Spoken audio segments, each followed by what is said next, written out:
E aí pessoal, tudo bem com vocês? Eu espero que vocês estejam maravilhosamente bem. E hoje eu lhes trago uma partida do Mago de Riga, Mikhail Tal, jogando contra Al Lembed, na qual o Mikhail Tal joga uma preparação específica que ele tem aqui contra a Caro-Kann, que leva a partida a algo extremamente caótico. Temos então E4, e claro, a Caro-Kann é definida por peão na casa de C6, com a intenção de jogar no próximo lance peão na casa de D5, atacando o centro com o peão de D, sendo apoiado pelo peão de C. E essa é uma defesa que as pessoas jogam muito contra jogadores mais agressivos, para tentar frear um pouco a agressividade, já que é uma defesa muito sólida, que normalmente leva a posições mais fechadas e é um jogo mais posicional. Então, depois de D4 e D5, o Mikhail Tal joga já um lance bem diferente do que se espera, que é o lance cavalo na casa de D2. Esse lance cavalo em D2 é a variante moderna, né? É diferente do cavalo em C3, que seria a variante clássica, apoiando o centro. A ideia já é evitar um jogo super defensivo por parte do jogador de pretas, porque se você joga cavalo em C3, é raro, mas alguns jogadores jogam um sisteminha de fianqueto com peão na casa de G6. A maior parte dos jogadores vai jogar D por E4, né? Mas ao jogar cavalo em D2, caso o adversário vá para aquele sisteminha do fianqueto, você ainda tem a liberdade de jogar C3 apoiando o peão de D e jogar aqueles planos anti-fianqueto com H4, H5 e checkmate, né? Então, o jogador de brancas joga cavalo em D2, o Tal. As pretas tomam e o Tal toma de volta, então na prática é como se ele tivesse jogado cavalo em C3 e a gente transpôs aqui para a posição principal. E nessa posição, o jogador de brancas normalmente vai tentar jogar o mais agressivo que for possível. Então, se pretas jogarem bispo em F5, brancas normalmente jogam cavalo em G3, cavalo em F3, H4, H5, fazem o roque longo e tentam gerar jogo a partir dessa posição e não deixar o jogador de pretas ter uma vida muito fácil. O jogador de pretas jogar cavalo na casa de F6, beleza, as pretas mesmo já estão meio que propondo o jogo mais agressivo porque elas estão deixando as brancas dobrarem peões para desenvolver mais rapidamente aqui o par de bispos e para deixar o jogo mais aberto e dinâmico. Agora, o jogador de pretas já conhecia, obviamente, o Mikhail Tal, e ele sabia que o Tal é um jogador extremamente agressivo, então ele joga cavalo em D7 com a intenção de jogar cavalo em F6 no próximo, e depois de cavalo toma, não ter aqui a dobra dos peões. E essa daqui é a variante dos jogadores hiper mega posicionais, tanto que ela pode ser conhecida como variante Karpov ou como variante Smyslov, ambos jogadores extremamente posicionais, que jogam aquele jogo lento, estratégico, vão tentar estrangular a posição de qualquer tipo de tática ou liberdade para o jogador de brancas. E aqui vem a preparação específica do Mikhail Tal para transformar essa posição em algo taticamente muito interessante. Ele joga bispo em D3, que por conta própria é um lance natural, tá só desenvolvendo. Vem o cavalo em F6 aqui atacando o cavalo, e claro, o Tal não vai tomar o cavalo. O Tal joga aqui um lance super interessante, ele joga cavalo em G5. E esse lance parece não ter absolutamente nenhum sentido. Por que cavalo em G5, né? Será que ele quer sacrificar o cavalo na casa de F7? Não parece que funciona, não parece que leva a nada.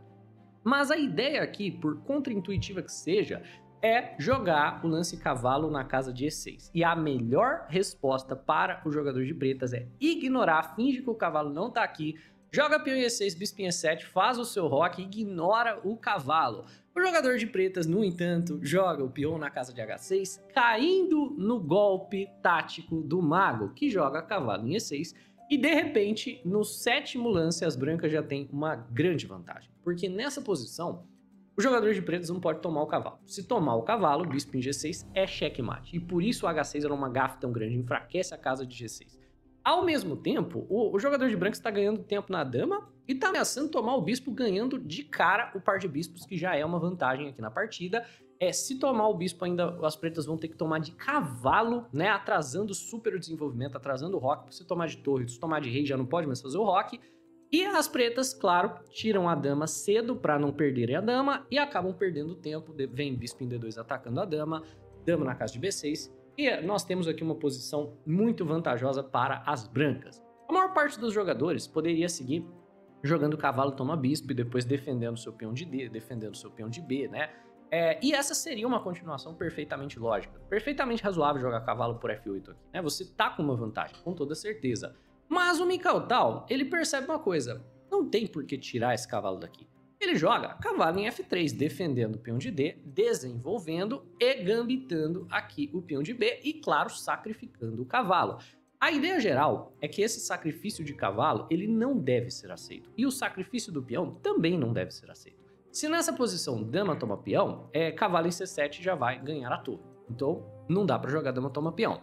Se nessa posição peão toma cavalo for jogado, que é o que foi jogado na partida, as brancas estão completamente ganhas. Essa é uma posição ganha para as brancas aqui. No nono lance da partida, as brancas já estão completamente ganhas, porque bispo na casa de G6 cheque força o jogador de pretas a jogar com o rei no centro do tabuleiro, e não somente isso, né? Impede que as pretas, pelo restante dessa partida, desenvolvam o seu bispo da casa de F8, coloquem a torre da casa de H8 para jogar e coloquem o bispo da casa de C8 e a torre da casa de A8 para jogar. Essa é uma posição que, por conta da casa fraca em G6, as pretas não conseguem tirar o seu material das casas iniciais.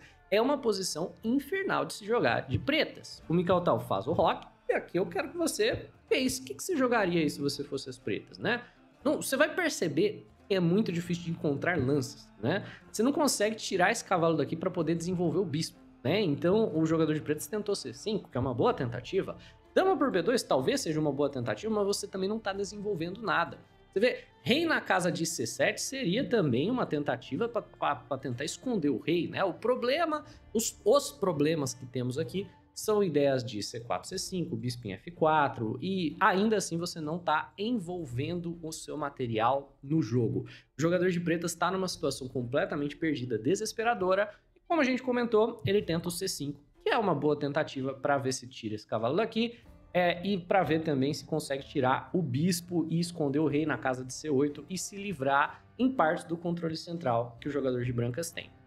Nessa posição, o Mikhail Tal joga um lance espetacular, que é o melhor lance da máquina. É um lance que funciona porque ele está calculando a frente, né? É um lance muito, mas muito interessante. Mikhail Tal joga peão na casa de C4. É um lance que não parece ser o melhor da posição, mas é. E é um lance que não parece fazer nada em especial, mas faz. O que peão na casa de C4 está fazendo? Está impedindo que o jogador de pretas jogue peão, toma peão. Está assegurando que as pretas vão ficar sem esse peão no centro, ainda não vão conseguir tirar o cavalo para nenhuma das casas, ainda não vão conseguir fazer nada. Por que peão em C4 impede peão tomar peão? Você vai ver agora, porque peão toma peão foi o que foi jogado na partida. C por D4, lógico pra caramba, mas perde o jogo de maneira esmagadora com táticas brutais. Mikhail Tal joga cavalo por D4 e, claro, você não pode tomar o cavalo por conta do bispo cheque ganhando a dama. Então, como existe esse descoberto, você não tem como tomar o cavalo. O Al-Lembit joga peão na casa de E5, chutando esse cavalo daí. E agora faz todo sentido porque que o C4 foi jogado por parte do Mikhail Tal. Ele joga peão na casa de C5, atacando a dama.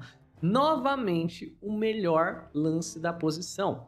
E esse peão na casa de C5 é absolutamente brutal. Porque se você tomar de dama, cavalo na casa de E6 não ganha a dama, é checkmate. Então ele percebe que a dama, na verdade, está sobrecarregada. Ela precisa ficar de olho na defesa da casa de E6, porque cavalo em E6 é uma ameaça muito forte de checkmate. Então aqui ele tem duas escolhas, né? Ou toma de cavalo, ou joga, por exemplo, como dama na casa de A6, ainda ficando de olho na casa de E6, mas se jogar dama em A6, vai vir bispo na casa de A5. E nessa posição, de uma maneira ou de outra, você vai ter que permitir cavalo em E6. Ou você permite jogando B6, e agora a dama não defende mais essa casa. Se você jogar B6, cavalo em E6 é checkmate. Ou você permite tomando o bispo. E aí, cavalo em E6 também vai ser checkmate. Sabendo que isso não funciona, então, Al-Lembit joga um lance que parece segurar cavalo por C5. Agora, o cavalo também segura a casa de E6, a dama segura a casa de E6. E nessa posição, o problema de você tirar o cavalo é que a dama está na cara do rei. Então, Mikhail Tal joga uma combinação tática vencedora, que eu quero que você pause o vídeo e veja se você é capaz de encontrar por conta própria. Os temas de checkmate já foram mostrados em combinações anteriores, então eu não acredito que esteja muito difícil, mas tente mesmo assim. Já aproveita e deixa o like no vídeo se você estiver curtindo, se inscreva no canal se você gosta desse tipo de conteúdo e você quer que o YouTube te recomende mais xadrez fantástico como esse, né? Então, vamos lá! Se você foi capaz de ver a ideia maravilhosa do bispo na casa de A5, meus parabéns! A ideia de bispo em A5 é novamente renovar a ameaça de cavalo em 6 checkmate.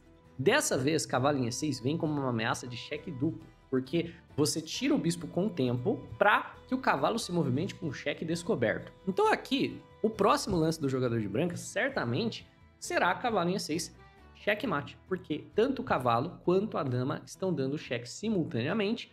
Não adianta tomar o cavalo, não adianta cobrir o cheque, porque são duas peças dando cheque simultâneo. A única opção que você tem nesse caso é movimentar o rei, e o rei não tem para onde se movimentar. Então, tem que tomar o cavalo, perdendo a dama. O Lambit joga peão, toma cavalo, e o Mikhail Tal, antes de tomar a dama, joga dama por D4 cheque, sabendo que nessa posição o jogador de pretas não pode bloquear de dama porque a dama está cravada. Então o cavalo volta, vem bispo toma dama, peão toma de volta, e aqui o jogo pode parecer extremamente desbalanceado materialmente, porque o Mikhail Tal acabou de ganhar uma dama. No entanto, por incrível que pareça, o material está igual. Se você for analisar, o material está exatamente igual, né? O jogador de pretas possui 3 peças pela dama, o bispo, o cavalo e o cavalo.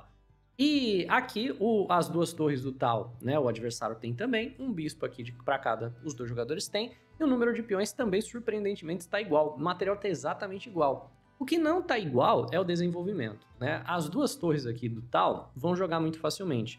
Torre D1, torre C1 são lances muito simples de jogar. Ao mesmo tempo, o bispo já está jogando, a dama já está jogando. Enquanto o problema, o verdadeiro problema para as pretas, é que todo o material está na oitava sem perspectiva de ter como sair. Você literalmente não tem como tirar os bispos aqui e nem a torre, certo? Então o Tal joga torre em C1, preparando para pressionar aqui na coluna C, e as pretas, quase que no lance 20, quase que levando checkmate, finalmente vão conseguir tirar o bispo e fazer a torre para defender. Jogam E5 com o tempo na dama para poder tirar o bispo. Vem dama em C4, ameaçando dama em C7 cheque, e bispo em C5 para lidar com essa ameaça do dama C7. Então nessa posição, as brancas querem jogar B4, é só chutar o bispo daqui e infiltrar com a dama na sétima. O problema é que se eu jogar B4 de imediato, o bispo D6 ainda cobre essa casa. Então o jogador de pretos ainda consegue se defender um pouco mais de tempo. Então o Tal joga a torre em D1, justamente para tirar essa casa do bispo, e o Lambit joga a torre em F8 para poder trazer a torre para o jogo, né? Gerar pressão em cima do peão da casa de F2. Sonhar, quem sabe, um sonho impossível de contra-ataque, né? Mas o Mikhail Tal não tem medo. Ele joga B4 chutando o bispo e não tem nenhum descoberto. Você poderia até jogar bispo por F2 e depois de rei toma F2, por exemplo, tentar algum descoberto de cavalo, mas a verdade é que não tem nenhum lance de cavalo aqui que de fato seja impactante, mesmo que venha com cheque. E, por consequência, né, o Lambit nem joga esse sacrifício. Ele joga aqui o lance bispo na casa de D4, tentando, né, de certa maneira, defender o seu rei, fechando a coluna. Mas nessa posição, o Tal joga o lance final. Mais uma tentativa aí para você que não encontrou os últimos lances aqui do Mago de Riga. Brancas jogam e ganham. É o último sacrifício da partida e como eu já te disse que é um sacrifício, talvez você tenha que encontrar torre por D4. O lance vencedor. E é nessa posição, depois de 22 lances, que o Lambit abandona a partida. Ele abandona por quê? O que torre por D4 está fazendo? Está abrindo a coluna E. Se você tomar, a coluna E fica aberta, você vai levar mate. Dama em C7 cheque, rei em E7 e torre cheque. Força aqui o checkmate. O rei literalmente não tem casas para se movimentar. Resta para o jogador de pretas entregar as próprias peças para tentar parar o cheque. Esse cavalo nem dá para entregar porque está cravado. Então resta algo do gênero e o mate segue em poucos lances aqui, né? Aqui o H4 é ainda um checkmate forçado de peão, mas não precisamos chegar nisso, né? É isso, pessoal. Eu espero que vocês tenham curtido. Caso você utilize esse tema aqui do cavalo em G5 contra a variante Karpov ou variante Smyslov da Caro-Kann, eu fico muito feliz se você deixar aqui nos comentários, se você ganhar uma partida com isso aí para o resto das pessoas que estão vendo o vídeo ficarem motivadas a tentar também. É uma linha extremamente interessante, extremamente forte, que inclusive já pegou até mesmo o Kasparov. O Kasparov já perdeu partida nessa daqui, enfrentando ninguém mais, ninguém menos do que o Karpov. E o próprio Kasparov, nessa exata posição, já venceu uma partida também contra o Vishwanathan Anand. Então, é isso, pessoal. Espero que vocês curtam aí as partidas fantásticas históricas do Mikhail Tal. Deixa um like no vídeo se você gostou, se inscreve no canal se não for inscrito. Um abraço e até a próxima.